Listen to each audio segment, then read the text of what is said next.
రెండేళ్లలో సాధించిందేం లేదు. ఇక ఎగవేతల గురించి అయితే నేను చెప్పాల్సిన అవసరం లేదు. ఆయన పేరు మార్చుకోవాలా, యనుమల రేవంత్ రెడ్డి కాదు, ఎగవేతల రేవంత్ రెడ్డి. ఎందుకంటే మీరు చూడండి ఏమేం మాటలు చెప్పిండు, పెద్ద పెద్ద డైలాగులు కొట్టిండు. కేసీఆర్ గారు ₹1,00,000 ఇస్తున్నాడు, లగ్గం చేసుకుంటే కళ్యాణ లక్ష్మి షాదీ ముబారక్ అని నేను తులం బంగారం ఇస్తా అన్నాడు. సోనియా గాంధీ మీద ఒట్టన్నాడు, అట్లే ఆడపిల్లలకు నెలకు 2,500 ఇస్తా అన్నాడు. ప్రియాంక గాంధీ మీద ఒట్టన్నాడు. మరి అయినాయా వాళ్ళకని వచ్చినాయా? 2,500 తులం బంగారం వచ్చిందా? ముసలోళ్ళని ముంచిండు. 2,000 పెన్షన్ను 4,000 చేస్తా అని మాట్లాడిండు. వచ్చినాయా? ఇవేవి కాలేదంట. కానీ ఇప్పుడు 1,00,000 మంది ఆడోళ్ళని కోటీశ్వర్లు ఎత్తారట ఈ మొగోడు. ఏది ఒక్కరినిద్దరిని కాదు, తెలంగాణలో ఉన్న 2 కోట్ల మంది ఆడపిల్లలు ఉంటే అందులో 1,00,000 మందిని కోటీశ్వర్లు చేసేదాకా ఇచ్చిపెట్టాడట. ఎట్లుంది ఇదంటే ఏమంటారు చూడు, కూట్లే రాయి తీయలేనాడు ఎట్లా రాయి దిగిస్తాను బయలుదేరినట. నెలకు 2,500 ఈయనకి ముఖం లేదు.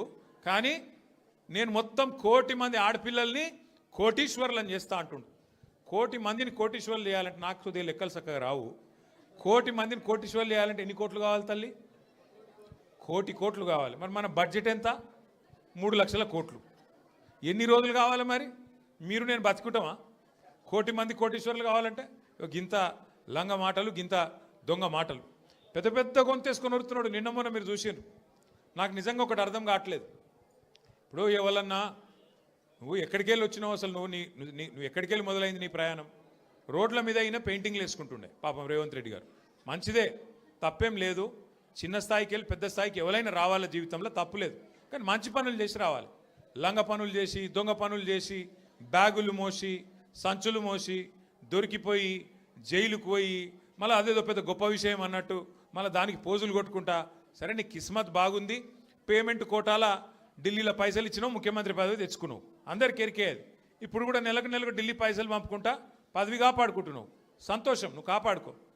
కానీ ఆ పదవిలోకి వచ్చినోనికి సంతోషం ఉండాలి, కానీ ఏడిపోయిందిరా నాయన. రోజు మీరు చూడు, టీవీ పెడితే చాలు తిట్ల పురాణం తప్ప ఏముండదు. మీరు గట్టిగా అడిగిర్రు అనుకో, ఏమాయిరా భయ్ 2,500 ఏడు ఉన్నాయని చెప్పి మీరు అడిగిరంక ఆడపిల్లలు పోయి మీ గుడ్లు వీకి గోటీలు ఆడుతా అంటాడు. వీడెక్కడ ముఖ్యమంత్రి? ముసలోళ్ళు పోయి ఏమాయిరా భయ్ మరి 2,000 పెన్షన్ 4,000 ఎత్తానో, 100 రోజులు లాంటివి నరక్తివి ఏడవన్నావు తమ్మి అంటే నీ పేగులు తీసి మెడలు వేసుకుంటా అంటాడు. అట్లాగే మన విద్యార్థులు పోయి ఏమయ్యా మరి 2 లక్షల ఉద్యోగాలన్నావు, ఏం సంగతి అంటే నీ లాగుల తొండలు ఇడిచిపెడతా. వీడేం ముఖ్యమంత్రి, వీందేం భాష, నాకు అర్థమే కాదు.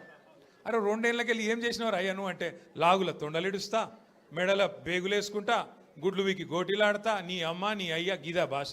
మాకు రాదా భాష? మాట్లాడమంటావా? హైదరాబాద్లో పెరిగినోని నేను. మాట్లాడమంటే ఉర్దూలా, హిందీలా, తెలుగులా, ఇంగ్లీష్లా పొల్లు తిట్టే తెలివి నాకు కూడా ఉంది. మాకు కూడా వస్తుంది భాష. హైదరాబాద్ గల్లీలలో పెరిగిన నేను. నువ్వేడో ఊరికెళ్ళి వచ్చినావు.